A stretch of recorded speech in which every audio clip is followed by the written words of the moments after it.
I want to talk about being seen, and I'm going to start with a story. In high school, I took a speech class. Ironically, I was painfully shy. The idea of standing in front of people felt mortifying, but for some reason, I wanted to push through the fear. My voice was clear. I recall my teacher even giving me maximum points on expression and loudness of my voice, but 0 points for eye contact. I thought I had stage fright. Years later, I became a teacher. I walked into a kindergarten classroom and I was shocked that I felt the same wave in my body.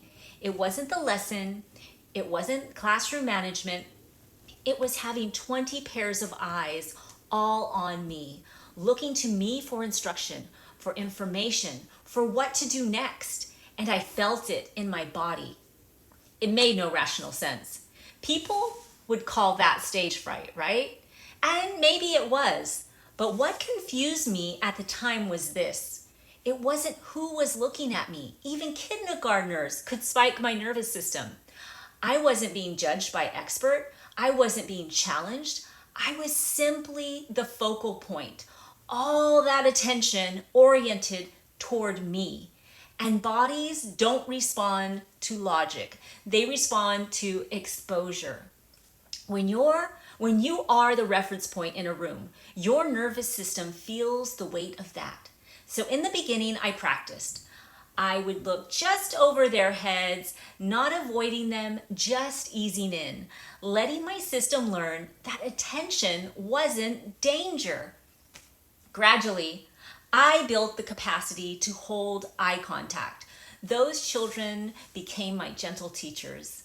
Over time, this thing I was learning transferred to staff meetings, parent conferences, rooms of adults. It was never about their age, it was about visibility. Then came another layer, video. The first time I had to watch myself on camera, I was so uncomfortable in a different way. It was so cringy. Hearing my voice, seeing my expressions, watching myself move.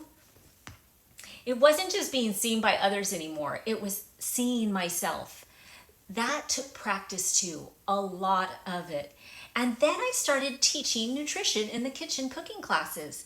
Now I wasn't just speaking, I was offering something of real value that had a price. Teaching high-end cooking technology, building trust, explaining why quality matters and can make or break our health.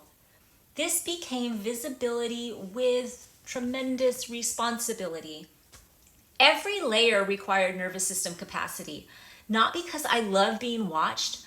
I love making ideas land and bringing life-changing information to people.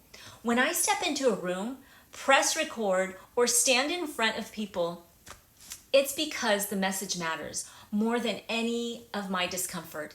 I didn't go looking for a mission. It found me. Teaching, health, nourishment, helping people understand what's possible in their own homes. And when something feels meaningful enough, I'm willing to be seen for it. Not for performance, not for validation, but for service. What confused me in the beginning was the reaction itself. 20 pairs of kindergartner eyes shouldn't have felt like anything. They were children. But bodies don't evaluate logic. They evaluate exposure. And that realization changed everything. Being seen isn't weakness. Being seen is capacity. And what I learned is that capacity can be built. Have you found this in your own life? Please share your experiences below. Was your process similar to mine, or did you have different experiences that showed up? I would love to hear about it. It's so interesting how we develop through life.